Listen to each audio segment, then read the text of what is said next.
Salut, Salut, ça va, tu vas bien? ça va très bien. Pour toi, ça représente quoi la famille? La famille, c'est un large débat ça. Qu'est-ce que représente la famille? Les liens, la solidarité, l'amour, la fidélité, le soutien. Je pourrais énumérer comme ça des dizaines, mais bon, ce qui me vient à l'esprit. Le bonheur, la famille. Salut, je me permets, j'interviens juste avant le début de la vidéo. Si vous voulez aller directement au podcast, il y a un timecode qui va s'afficher, plus un petit truc, donc vous pouvez y aller directement. Mais si vous voulez rester un petit peu, je vais me présenter. Je m'appelle Erwan Dudouis, mon surnom ce sera Poudidi sur les réseaux sociaux. Je suis à 100% maintenant dans la création de contenu par rapport au sport de combat, aux arts martiaux. Je vais essayer de faire des reportages, des interviews, des documentaires, partager et synthétiser le parcours des personnes, la philosophie qu'ils ont. Et en l'occurrence, la personne d'aujourd'hui, c'est Mamar. C'est un monsieur qui nous a ouvert les portes de son gym, le Mamoudi Gym, le plus grand club de pied-point, Muay Thai ou kickboxing de France. Il y a une version documentaire où vraiment c'est beaucoup plus synthétisé, mais les échanges qu'on a eus avec Mamar, ils ont été particulièrement touchants. Et c'est pour ça aussi que j'aimerais les mettre dans un podcast où il n'y aura pas de cut, il n'y aura pas de musique, il y aura juste sa parole. Sa parole, c'est la parole d'un homme qui, à l'époque où le pied-point n'était absolument rien, a réussi à faire briller le Muay Thai français en France ou à l'international. Et c'est vraiment un parcours qui est hyper atypique, sa rencontre avec le Muay Thai, comment il voit les choses. C'est un grand monsieur, et c'est un grand monsieur surtout avec un grand cœur. C'est ce qui est le plus touchant en fait dans ce podcast. Aussi, j'aimerais prendre le temps de remercier Elion. Elion, c'est une marque qui, alors que j'ai aucune visibilité, rien du tout, fait confiance au projet. C'est une marque qui fait des équipements de boxe, qui fait des gants. Ils sont beaucoup sur les mangas en ce moment, donc il y a des trucs Zoro, One Piece, Naruto aussi, ils sont très dans Naruto. En l'occurrence, là du coup c'est un t-shirt de Sasuke. Et surtout en fait le truc qui est le plus marquant, c'est que c'est des personnes où je suis allé simplement les rencontrer, je leur ai expliqué le projet, et ils ont dit putain c'est cool, on veut faire partie du truc, tiens prends ça. Ils m'ont offert une opportunité qui est assez folle. Ils ont pu me mettre en contact avec des personnes, donc c'est assez fou par rapport à ça. Donc merci infiniment à Elion. La boutique se trouve dans la description. En plus de Elion, il y a un autre partenaire, c'est RCE Photo. C'est une entreprise italienne. Ils sont en train de se baser en France. Ce qui est bien, c'est que c'est éco-responsable, c'est pas cher, et c'est pour tout ce qui est équipement multimédia, équipement pour tourner des choses, etc. Donc là, il y a deux appareils qui sont avec moi. Ils nous en ont offert un des deux. Ils prennent de l'occasion, ils le remettent en état, ils vous le vendent. Vous avez une garantie, je les remercie énormément. Je vous dérange pas plus, c'est un bon visionnage. Merci encore infiniment à lui. N'hésitez pas à liker, à partager et à commenter si vous voulez. Je vous fais des gros bisous, bon visionnage. Est-ce que tu pourrais te présenter un petit peu? Alors, je m'appelle Mamoudi, dans le club Mamoudi, Mamar. Je suis né à Créteil. Je vis à Bonneuil depuis ma naissance. Dans toute ma vie, j'ai vécu sur cette ville. Je suis animateur socio-éducatif et j'ai commencé la boxe et le sport de combat, le karaté Kyokushinkai, en tant que pratiquant pour le loisir, pour moi, pour ma compétition. C'était ma pratique sportive et dans le cadre de mon activité professionnelle, j'ai décidé de me servir de l'outil du sport comme outil d'insertion parce que je suis éducateur spécialisé en structure ouverte, donc je faisais de l'animation dans les quartiers. La municipalité avait décidé de lancer des animateurs pour essayer de faire baisser la délinquance. Donc j'avais une structure fermée où il y avait des baby-foot et autres dans le quartier. Et on faisait des activités en gros de sortie et autres. L'idée c'était de sortir les jeunes du milieu de la cité pour, entre guillemets, s'ils allaient faire le bazar, ils allaient le faire ailleurs, mais en dehors de la cité pour la tranquillité. Des Bonneuillois, il y a beaucoup de jeunes qui restaient dans les cages d'escalier, ils n'avaient pas de lieu où aller. Donc j'ai eu l'idée d'ouvrir une structure dans des mètres carrés sociaux dans une cave. Et de là, j'ai lancé l'activité diverses. On a eu un minibus, on sortait les jeunes. Et je me suis aperçu que tout ça, c'était des activités éphémères et qui, en vérité, comme on dit, les arts martiaux. On fait du karaté, on fait de l'art martial, mais en vérité, on fait de la gymnastique sportive. L'art martial, c'est plus profond, et l'éducation, c'est plus profond. Animateur de quartier, pour avoir de vrais résultats, il fallait pérenniser et changer les mentalités, faire un travail avec les parents, faire un travail sur un projet à long terme, et non pas simplement sortir les jeunes à Disney et les ramener. Ça et rien, c'était la même chose.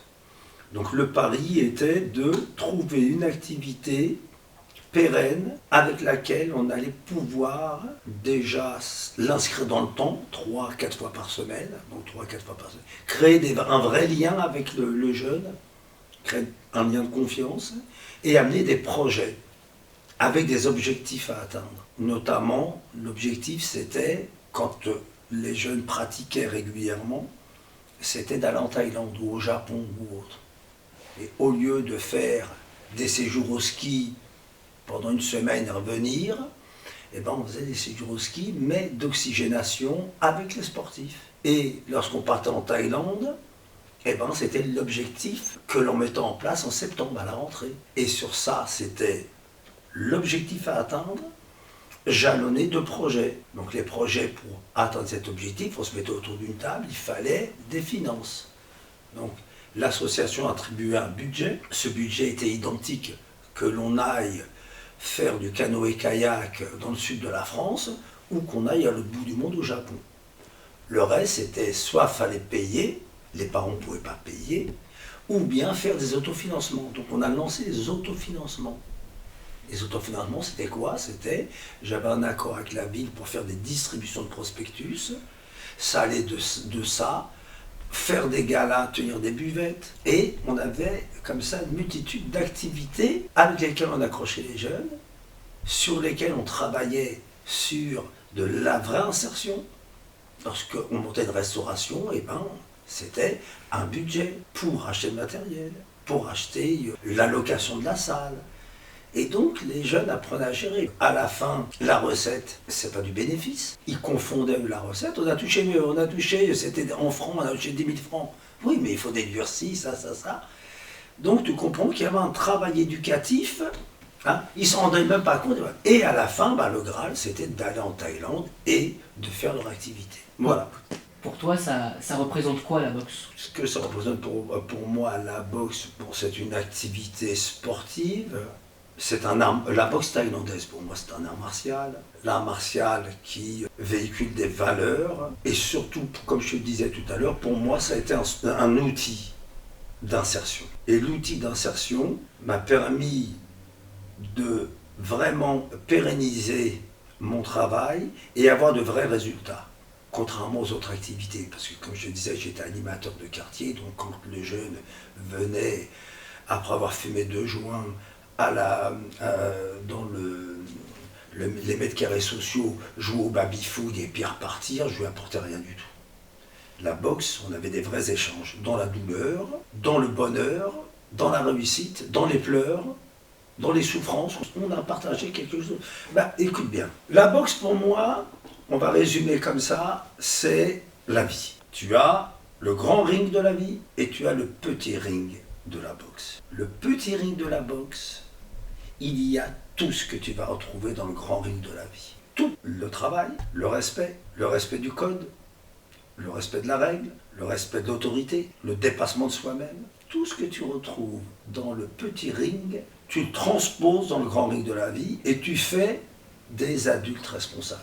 Et moi, mon objectif quand je prends un gamin, ce n'est pas d'en faire un champion, mais d'en faire un champion de la vie. Le champion, c'est très simple. Tu peux avoir un champion voyou. Je veux pas de voyous, moi. Moi, je veux des gentlemen. Je veux éduquer des gens, me permettre, parce que l'éducation ne se fait pas qu'avec les parents. Il y a des parents qui, malheureusement, voient moins les enfants que moi, je les vois. Et idem pour moi. Moi, j'ai des jeunes que j'ai eus comme gamins qui, eux, faisaient des activités avec mes enfants, d'équitation ou autre. Tu vois ce que je veux dire? L'éducation, dans certains pays africains, l'éducation, c'est le village. En France, c'est perdu, ça. Mais c'est mon problème quand un gamin va casser un arbre pour prendre des fruits. C'est mon problème. Sauf que nous, maintenant, on est perdu. Mais dans certains villages, le gamin fait une erreur, c'est le voisin qui va lui mettre une rouste. Là, ici, on en arrive même aux profs. Lorsqu'ils font une remontrance à un élève, eh ben, ils se font tabasser pratiquement par les parents ou insultés. Dans certains pays, lorsque tu es à l'extérieur, tu joues au ballon, tu vois le prof passer, tu baisses la tête et tu... Et si par malheur, il te fait une remontrance, rentre à la maison, c'est même pas la peine de parler, tu as déjà une tannée de la part des parents. Ça, c'est une forme d'éducation qu'on a perdue. D'autant vont te dire, oui, mais c'est des sauvages. Moi, je trouve que c'est cette bonne éducation. Donc l'éducation, on l'apporte, on doit la transmettre, et moi, c'est mon objectif, de donner des valeurs aux gens, souffrir avec eux, et essayer de les modifier, dans le bon sens, bien sûr. Tu as eu une interview avec mon fils ou autre, moi je te donne des exemples tout simples. Tu sais, les gens aujourd'hui, moi, mes enfants, lorsqu'ils voient une vieille dame dans la rue, ils lui portent son sac. Mon fils a eu, à un moment, dans sa scolarité, pris des liens, parce qu'il est humain, des liens avec ce qu'on appelle un factotum. Tu sais, dans les écoles, celui qui fait le ménage et que personne ne voit, l'homme invisible, celui que personne ne voit, il est invisible. On voit les profs, c'est normal. La prof de maths est enceinte, ils offrent un petit cadeau, en espérant que les notes vont être meilleures, mais celui qui apporte rien, on lui apporte rien. Et ce monsieur, qui est un petit peu simplet, et qui avait une activité, tu sais, où il balayait et autres, à un moment, quand il part en vacances, il l'appelle, il l'interpelle, Elias. Elias se retourne, il est avec des amis, il dit bon, et il s'en va. Les vacances finissent, tout le monde rentre, personne ne s'aperçoit qu'il n'est pas là. Le seul qui s'aperçoit qu'il n'est pas là, c'est Elias, qui demande après lui. Et là, les profs se posent une question, ils disent, est-ce qu'on va annoncer que ce monsieur vient de se suicider et qu'il s'est jeté sous le train? Il allait passer à la trappe. Sa vie cachée et sa mort cachée. Mais comme Elias faisait que demander, de chercher après lui, ils ont dit, on va être obligé de l'annoncer à tout le monde. Et ils l'ont annoncé à tout le monde. Et le seul élève qui était à son enterrement, c'est Elias. Les profs sont venus, mais personne ne dit à part Elias. Tu comprends l'éducation? Alors moi, je suis fier de cette éducation. Parce que ce que je te dis, c'est véridique, ce n'est pas des bobards. C'est des questions qu'on doit se poser sur l'éducation qu'on porte. Et donc moi, quand j'ai un élève, je veux en faire un adulte responsable. Je me fiche des titres, c'est bien, parce que ça me fait une montée d'adrénaline, on monte un moment ensemble, on est bien, c'est ma récompense. Je ne travaille pas pour l'argent dans la boxe. C'est ma récompense. Mais on souffre ensemble, on pleure ensemble, les lauriers fanent, les coups prennent la poussière, mais l'homme reste tel qu'on lui a donné les valeurs que l'on a. Et moi, je veux que les gamins que je fréquente deviennent des gentlemen. Toi, ça te va? Ça donne la chair de poule. Toi, à quel moment tu as commencé la boxe? Moi, j'ai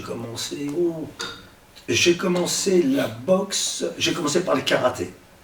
La boxe est un accident. La boxe est un accident parce que je revenais de mon service militaire, j'ai fait mon service militaire en Algérie, j'ai passé 2 ans là-bas. En revenant, je voulais aller au Japon. Je faisais du karaté Kyokushinkai, moi, parce que j'ai toujours cherché le sport le plus efficace, le sport ultime. Donc j'ai fait du Kyokushinkai, c'est un karaté au KO, et je voulais aller au Japon. Je voulais m'entraîner avec Maître Oyama. Mais malheureusement, le billet d'avion était trop cher, il n'y avait pas les vols charter, c'était compliqué, et financièrement, je n'avais pas les moyens. J'étais un simple électricien, je faisais les cueillettes de pommes de terre et tout ça, j'ai essayé d'aller au Canada pour faire les cueillettes de pommes. La vie était très dure quand même, tu vois. Mais on était honnête, dur mais honnête. J'ai toujours travaillé toute ma vie. Je connais les valeurs du travail. Et c'est ce que j'essaie d'inculquer et ce que j'ai inculqué à mes enfants. 2 choses, le respect, valeur du travail. Tout le reste, c'est pas important. Mais la valeur du travail et le respect, c'est les fondaments pour construire un être humain équilibré. Pour moi. Donc, je veux aller au Japon, mais le Japon, c'est pas possible. Financièrement, impossible. Donc, je me retrouve en Thaïlande. Et on m'a dit, en Thaïlande, et je vais dans les années 80 en Thaïlande, où il n'y a absolument que dalle. Bangkok, il n'y a pas une tour. Je vais à Phuket, c'était vraiment... il n'y avait qu'une rue goudronnée. À Phuket, il n'y avait qu'une rue goudronnée. Et là, je tombe sur un pêcheur qui m'enseigne le Muay Thai. Il pêche et en même temps, il m'enseigne le Muay Thai. Et moi qui suis avec la rigueur japonaise, il fallait que j'ai le pyjama, la ceinture noire, et puis le housse, et le maître, et le salut, et tu sais que c'est sectaire. Avec le recul maintenant, je me dis, c'est des gourous. Et là, je tombe sur un pêcheur, le mec super sympa, un gars qui arrive en bécane, qui m'apprend le corps à corps, il fait 50 kilos, j'en fais pratiquement 80, qui me tord de partout. Le chronomètre, c'est la femme du pêcheur qui est en train de cuisiner, qui me donne les temps où je peux frapper au sac et les temps d'être. Toutes les 3 minutes, elle criait « Oh !» Et puis elle arrêtait « Oh !» Et voilà comment j'ai appris le Muay Thai. Et je suis tombé amoureux de cette discipline parce que j'allais voir les gars boxer et je les voyais prendre les choses à la légère, parce que c'est le pays du sourire. Et le vrai sourire, pas celui qu'on a maintenant. Il voit le touriste comme un billet. Moi, dans le temps, je ne payais pas. Je ne payais pas. Le Muay Thai, on ne payait pas. Quand je suis retourné ensuite emmener des groupes, et j'ai eu la chance de m'entraîner avec Yotong et entraîner, c'est le maître des maîtres. C'est au-dessus, il y a le soleil. Donc, on a eu la chance d'apprendre avec des gens comme ça, qui ne nous faisaient pas payer. Ils étaient contents qu'on soit là. On ne payait pas, ils étaient contents. Des étrangers viennent s'intéresser à nous. Voilà. C'est comme un petit peu comme le tourisme en Algérie aujourd'hui. C'est un pays qui n'est pas touristique, mais tu vas en Algérie aujourd'hui, il y a de fortes chances que quand tu vas manger, tu ne payes pas. Parce que pour eux, tu seras un invité. En Tunisie, au Maroc, c'est autre chose. Ils ont structuré le tourisme. Je dévalorise rien, hein, je dis simplement une réalité. Peut-être que dans 10 ans en Algérie, ce sera comme ça, tu y arriveras, on verra en toi un billet. Mais là, aujourd'hui, vous y allez tous les 3, je peux vous assurer que vous allez au resto, une fois sur 5, les petites gargoles et tout ça, les gens vous payent pour vous. Tu vois ce que je veux dire?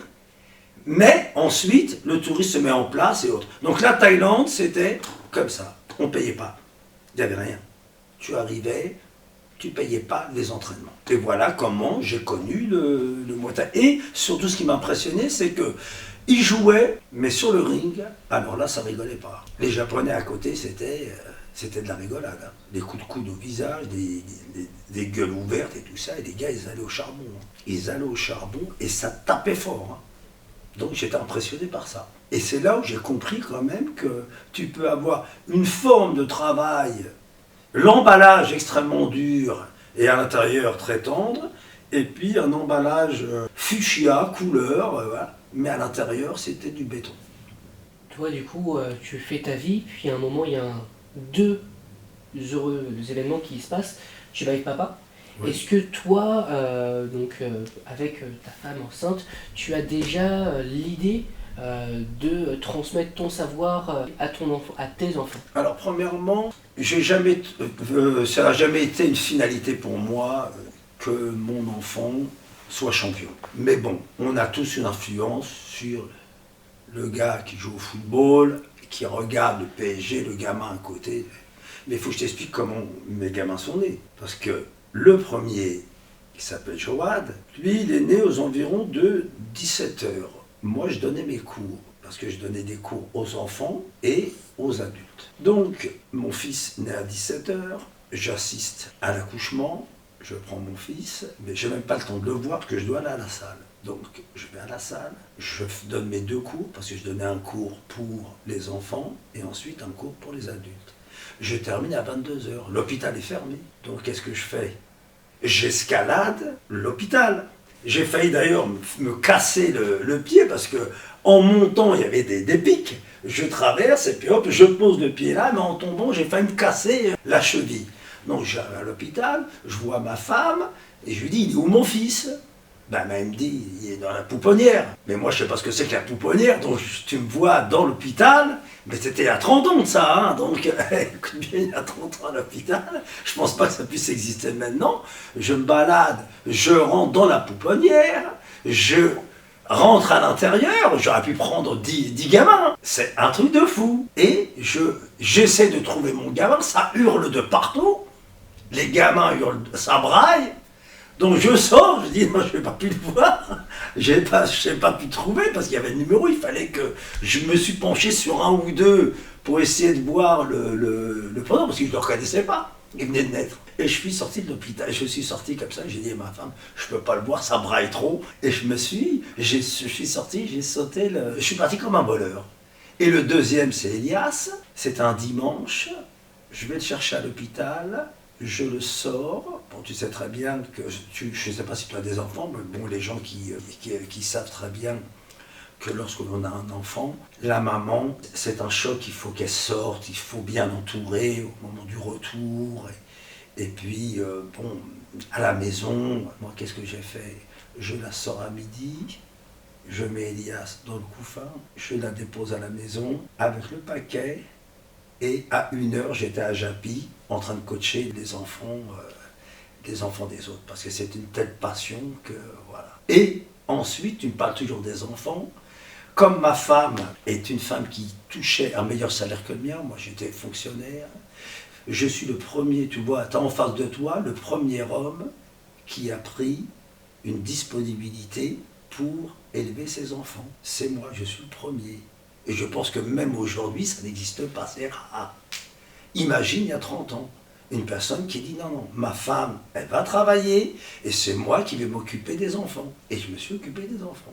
Mes enfants ont été élevés par moi. Biberon, le bain, ma femme, quand on arrivait, le ménage était fait, repassage, l'histoire pour les endormir, je m'occupais du tout.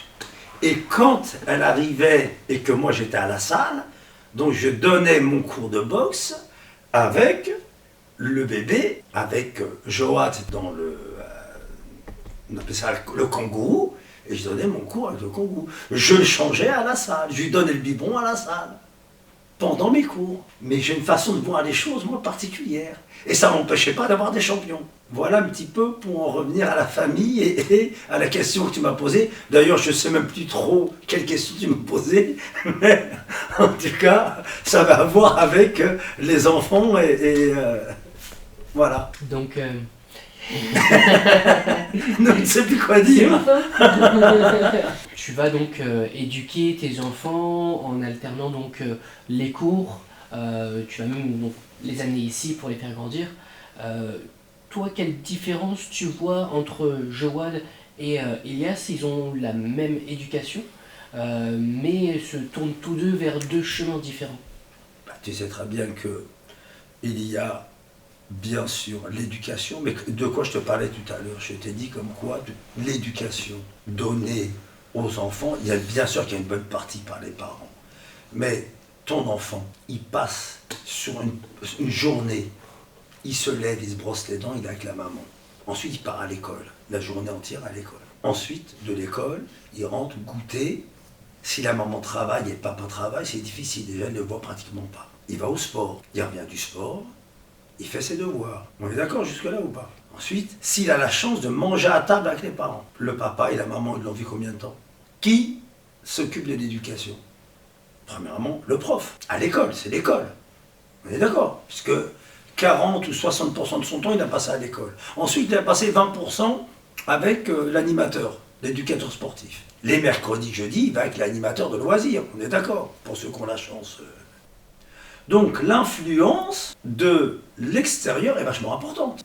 Il suffit que ton gamin, il a 14-15 ans, et qu'il fréquente une personne qui est, on va dire, un érudit, une personne qui veut apprendre et tout ça, il va l'amener sur le sillage. S'il fréquente un paumé, un drogué, il va avoir une influence sur lui. On est d'accord?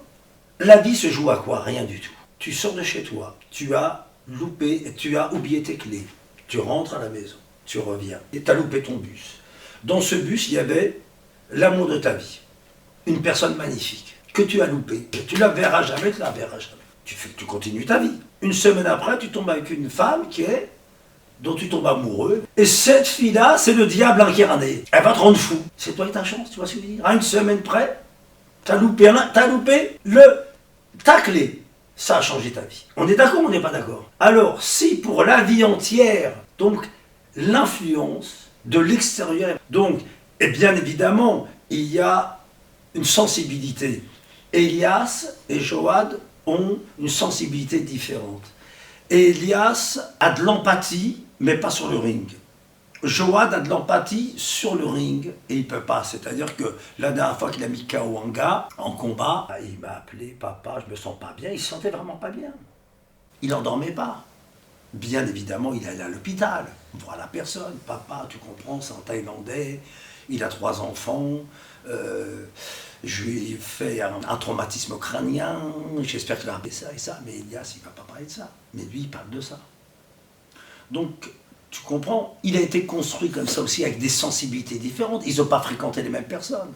Lorsque tu fréquentes une personne qui est un dur, tu deviens dur. Tu te fréquentes un poète, eh ben, tu vas écouter de la poésie et puis tu vas rêver. Tu vois ce que je veux dire? Donc, ils ont la même ADN, mais ce ne sont pas les mêmes individus. Tu comprends ce que je veux dire? Ils ont leur propre sensibilité et on est tous, autant qu'on est, influencés par notre environnement. Et même 2 jumeaux, même si les jumeaux ont des liens forts, et moi je crois à ça, que quand il y en a un qui est malade, l'autre aussi peut tomber malade. Mais il suffit qu'ils tombent avec des personnes différentes, ils peuvent devenir aux antipodes, hein. Plus rien à voir du tout. Et c'est sourd et l'autre il est prêt à donner sa chemise, parce que la personne qu'il a fréquentée n'est pas la même. La maman, elle a éduqué de la même manière. Mais qu'est-ce que je t'ai dit tout à l'heure? La maman, elle est très peu là, en vérité, le papa est très peu là, en vérité.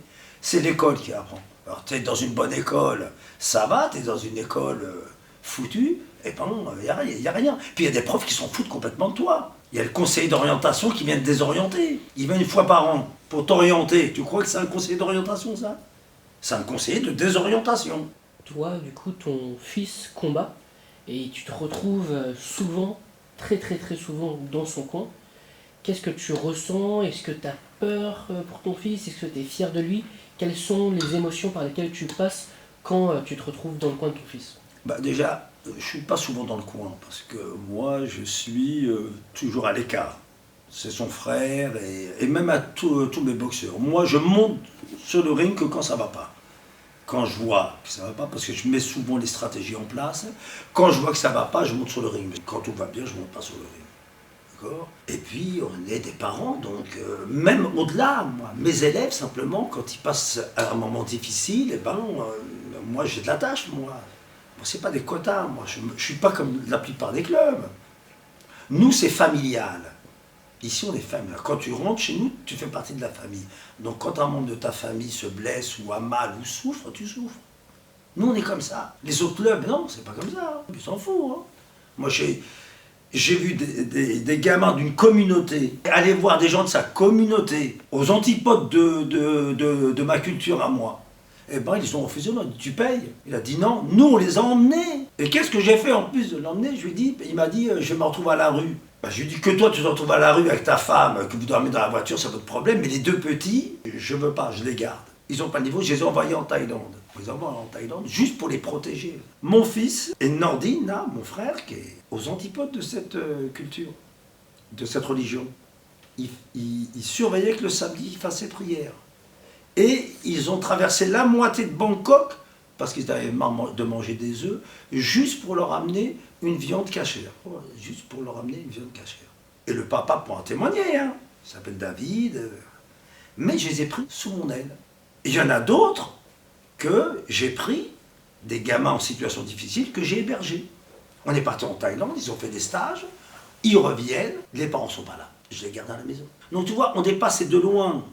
Je pas simplement, moi je suis pas certains clubs là, tu vois, où ils prennent les gens comme du bétail. Il n'y a pas de ça chez moi. Chez nous, il n'y a pas de ça.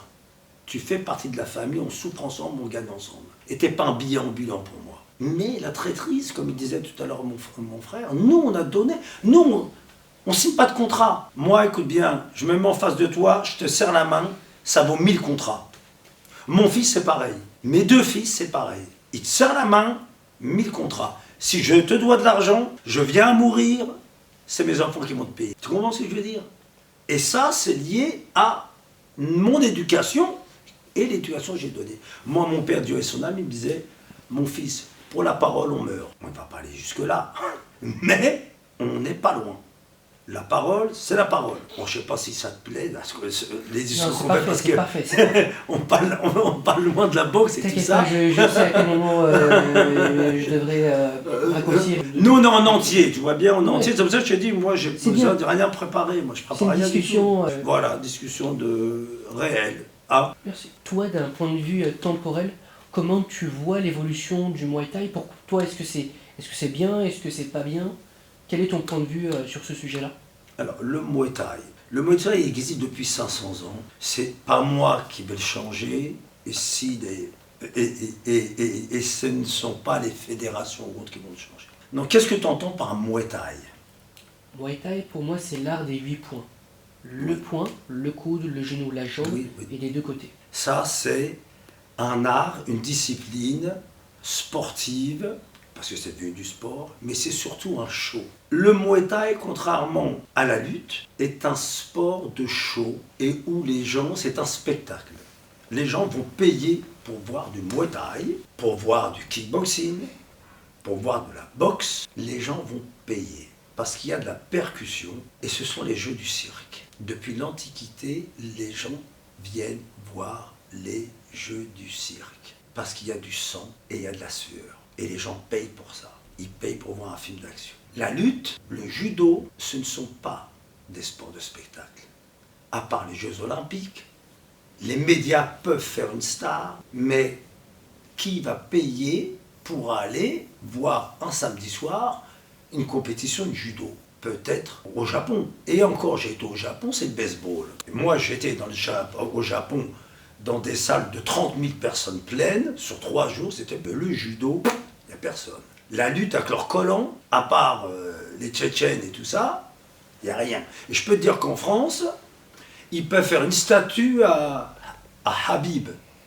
Ils l'appellent Habib, mais c'est Habib. Ils peuvent lui faire une statue. Tu sais, comme ils font dans les dojos, là, dans les dojos de karaté. Hein, ils peuvent mettre la photo de Habib et se prosterner devant lui tous les jours. Mais comme c'est un pratiquant, il n'acceptera jamais ça. Mais sans Habib, la lutte était morte. Nous, on avait un club de lutte, il y avait 3 personnes. Et lorsque je débutais le karaté, la lutte, j'avais les meilleurs lutteurs de France étaient à Bonneuil. Maintenant, c'est à Créteil. Mais on avait un très très bon club de lutte. Mais avec les collants et tout ça, ça attirait personne, la lutte. Ce n'est pas un sport spectacle. Ça te va ou pas? Ce n'est pas un sport spectacle. Tu vas faire un documentaire sur la vie des fourmis, ben tu vas pas, c'est pas Spielberg. Hein. Tu peux le mettre au cinéma, ça marchera pas. Même si c'est hyper intéressant. Je dis pas que la lutte, ce n'est pas un sport efficace. Et j'ai toujours, moi, dit que la lutte, c'était efficace, depuis de tout temps. J'ai dit, c'est un sport, tombez pas sur un lutteur, il va vous broyer. J'étais à Cuba et je voyais l'équipe nationale s'entraîner. Parce que j'étais à Cuba faire de la boxe anglaise. Donc je peux te dire que la lutte, je connais la valeur de la lutte. Mais c'est malheureusement pas un sport médiatique. D'accord? Le Muay Thai, c'est un sport médiatique. C'est un sport, un spectacle. Il n'est pas médiatisé parce qu'on a une fédération de débiles mentaux qui est très mal gérée et qui sont en train de tuer. Là, pour le coup, le grand remplacement, il existe. Hein. Là, le grand remplacement, il existe. Alors, ils veulent faire du chiffre. Il faut savoir que la France, lorsque moi je travaille dans cette fédération, dans les fédérations, nous étions la première nation avant la Thaïlande en termes de résultats, c'était numéro 1. Aujourd'hui, nous sommes 50e sur 53. Si tu t'intéresses un petit peu au Muay Thai amateur, 50e sur 53 nations. Et la seule médaille vient d'un élève réunionnais qui s'entraîne chez nous. Pour te dire qu'ils ont complètement détruit ce sport. En mettant les coudières, en mettant, voilà, il y a des réglementations qui font que... Mais sinon, le Muay Thai, l'avenir du Muay Thai, tout dépendra. Tu as un Dana White, le Muay Thai, ça devient le meilleur sport du monde. Et pour toi, j'ai plus son nom aujourd'hui, mais le président du One... Chatry. Merci. Ce qui fait pour le Muay Thai, c'est bien ou c'est acheté? Pour moi, c'est très bien. Pourquoi, je t'explique? Parce que l'avenir du Muay Thai se fera avec des petits gorilles dans la cage.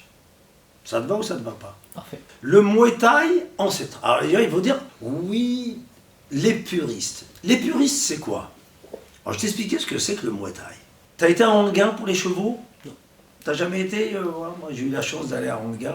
Je ne joue pas, mais j'ai été voir des courses de chevaux. Tu crois que les chevaux, ils courent pourquoi? Les paris. On est d'accord, voilà. Ils courent pour les paris. On ne fait pas courir les chevaux comme ça. On court pour les paris. Le Muay Thai, c'était quoi? C'est un sport où il y a des parieurs. Les gens viennent au Lumpini ou bien au Raja. Ça génère c'est une grosse économie, hein. C'est pas des petits sous. Hein. Tu as deux gars qui se battent, un en rouge, un en bleu, et ça parie. Le premier round, il sert à mettre en place. Ça s'échauffe, les gars commencent les paris. Deuxième round, pareil. Et à partir du troisième round, le tabassage commence. Donc, ça veut dire quoi? Que le premier round, le deuxième round ne sont pas comptabilisés. Alors, quand nous, nos boxeurs, allaient là-bas, nous, on a l'habitude, dès qu'on monte sur le ring, c'est d'aller tabasser les gars. Donc, Elias, il lui est arrivé de combattre Lumpini. Premier round, deuxième round, il tabasse le gars, mais c'est pas comptabilisé. Les arbitres ne comptent pas. Ils comptabilisent le troisième, quatrième round. Et des fois le cinquième. Le temps que les parieurs se mettent en place. Et une fois, il avait combattu quand il avait 10 ans. Les gars, ils disaient, vas-y doucement. Mais lui, il a mis KO les gars au premier round. Les gars, ils gueulaient. Nous, on était contents, mais on n'avait pas compris le système. Les parieurs, ils sont là, ils n'ont pas eu le temps de parier. Donc, t'as foutu le plan en l'air. T'es pas là pour ça, t'es pas là pour te battre, t'es là pour les parieurs. Donc, ça veut dire une chose, que la règle du Ramway, tout ça, la Thaïlande, la règle était influencée par un élément extérieur, qui est le parieur. Il n'y a pas de parieur en France, pas de parieur en France. C'est pas la même culture, c'est pas des chevaux qui tournent, on est d'accord. Donc, pourquoi est-ce que le premier round et le deuxième round ne seraient pas comptabilisés? Pour faire comme les Thaïlandais? Tu as déjà fait de l'algèbre? Pourquoi est-ce que je te pose la question? Alors, je sais pas si j'ai fait de l'algèbre. Est-ce que tu as fait en cours de l'algèbre? Alors, jamais j'ai eu le cours de maths. Oui, Maths, ouais. Ouais. Ouais, mais j'ai jamais appelé ça algèbre. T'as jamais fait l'algèbre, pourquoi? Parce que sinon, Ça est-ce que s'appelait tu parles en maintenant. arabe? Est-ce que tu parles en arabe quand tu fais de l'algèbre? Les Arabes ont inventé l'algèbre. Est-ce que tu vas parler en arabe quand tu ferais un cours d'algèbre? Non, on est d'accord. Alors pourquoi on nous fait parler en japonais quand on apprend un cours quand on fait du judo? Pourquoi je dois parler en tekao, je sais pas trop quoi, en thaïlandais quand je dois apprendre je parle en français moi. Mets-moi un coup-pied circulaire, mets-moi un low kick, mets-moi un coup-pied bas, je mélange. Peu importe pour moi. Mais là tu comprends, puisque le paquet est plus important que la réalité. Alors, pour en revenir à l'idée que j'en ai déjà, donc tu peux comprendre que pour moi c'est pas logique. Cette règle avec les gros gants, c'est très bien. C'est de la boxe, c'est très bien. La codification, la comptabilité, pour moi, n'était pas la bonne. Parce qu'il y a un élément extérieur. Lorsque l'on le fait en Thaïlande et il y a le parieur, c'est normal. Lorsqu'on le fait en France, normalement, on devrait comptabiliser les 5 grammes. D'accord. Ça, c'est une première des choses. Mais il n'y a jamais eu de personne qui a voulu développer le Muay Thai. Et le Muay Thai, c'est un spectacle. Tu vois ce que je veux dire? Alors, il y en a qui font Hollywood avec des caméras 3D et tout le travail, et il y en a, ils sont encore en train de faire des films, tu sais, avec les frères Lumière, là, tu sais, avec la manette en train de tourner. Tu vois ce que je veux dire? Donc, le Muay Thai, si on veut qu'il se développe, il faut des Dana White. Il faut de la musique, il faut du show, il faut des grandes salles. Ce que fait Chatry.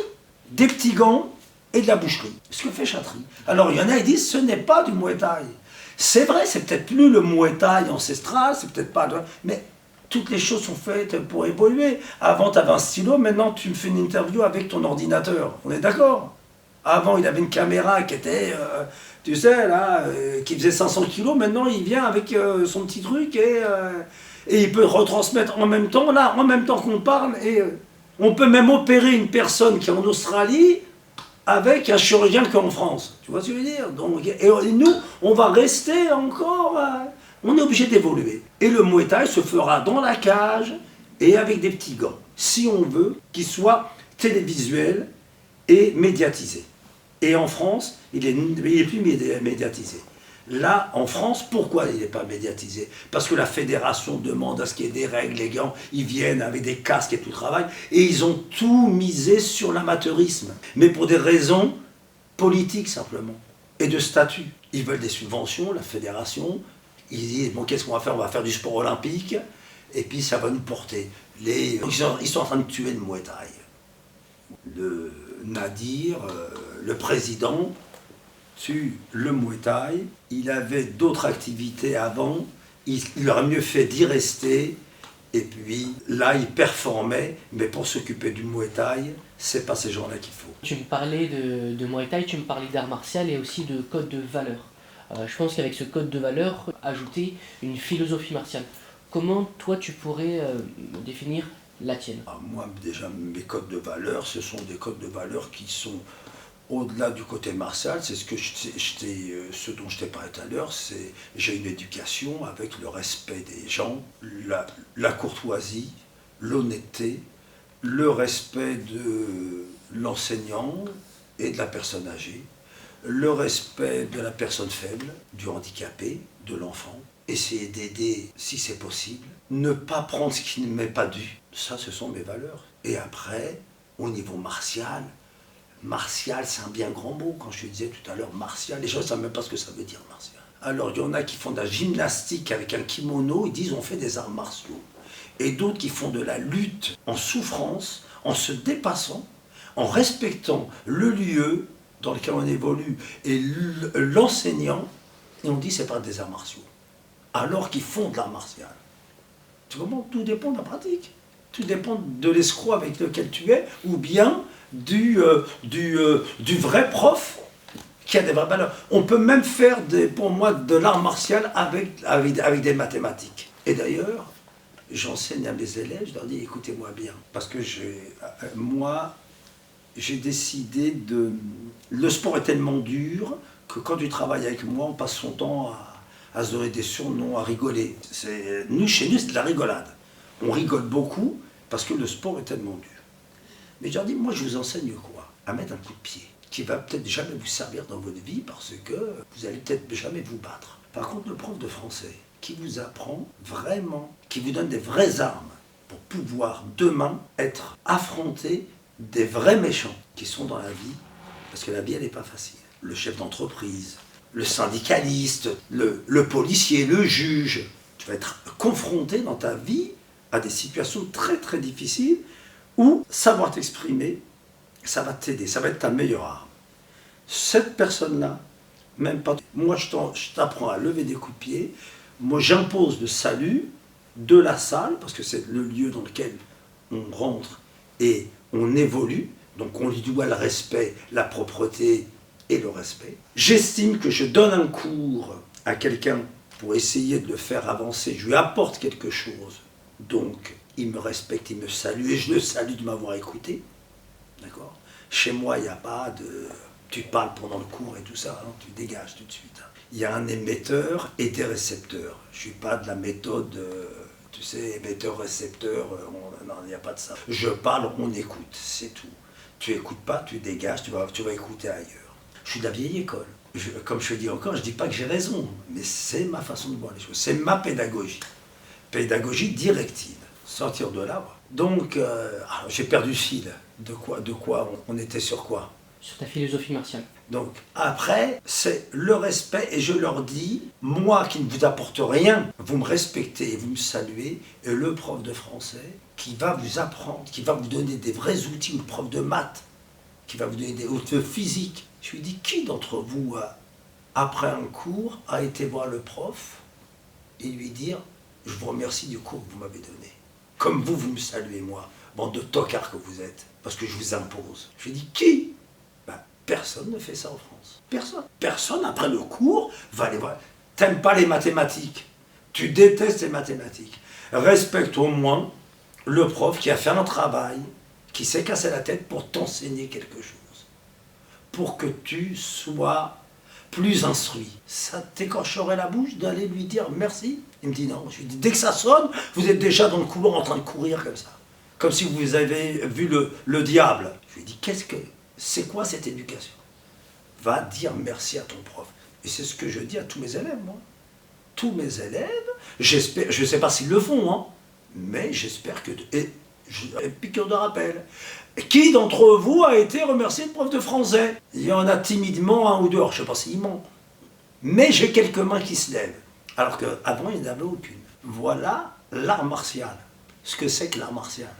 Et tu vois que l'art martial, on peut l'avoir même avec des mathématiques ou en cours de français. Merci, vraiment c'était un échange très riche. Des fois ça allait même au-delà des questions et c'est super intéressant. Je te remercie. On va finir l'interview. Est-ce que pour les personnes qui seraient susceptibles de te regarder et de t'écouter, Oui. est-ce que tu aurais un message à leur transmettre? Tu as l'occasion justement, là ils t'écoutent, c'est la fin, donc ils sont allés jusque là. Donc là maintenant... Ceux qui m'ont écouté jusqu'au bout, je leur souhaite déjà, je souhaite le meilleur à tout le monde et que les gens soient bien intentionnés. Les temps sont durs. Le seul message que je peux donner d'actualité, c'est que les temps sont très durs et on est tous humains. Et partout, il y a du bon, il y a du mauvais. Ne vous laissez pas emporter par les messages simplistes et n'allez pas vers la facilité et donnez de l'amour au lieu de la haine. Et aujourd'hui, la problématique, c'est ça. Personne n'aide le voisin. La dame, elle est là, elle est enceinte, on ne se lève pas et on laisse la femme enceinte comme ça. Et bien, il arrive dans le métro, il pose ses pieds sur le... Ça, c'est des choses qui sont pour moi inadmissibles. Donc on vit sur une planète, on est ensemble sur un petit laps de temps, et bien respectons-nous. Et qu'est-ce que je te disais tout à l'heure? Quand j'ai commencé, je t'ai dit, si j'enseigne à mes enfants deux choses les plus importantes. Le respect. Le respect. Et la valeur du travail. Et la valeur du travail. Tu vois, le respect et la valeur du travail, certains n'ont pas compris. Mais en réfléchissant, le petit ring, le grand ring, et à l'école, si je peux donner un dernier conseil, pour ceux qui ont des enfants, culture générale et les langues. Savoir se vendre et les langues. Et savoir s'exprimer dans toutes les langues possibles et imaginables. Et savoir manier le verbe. Savoir manier le verbe et la culture générale. Ça, c'est des conseils que je peux donner aux parents. Merci pour tout. Je t'en prie.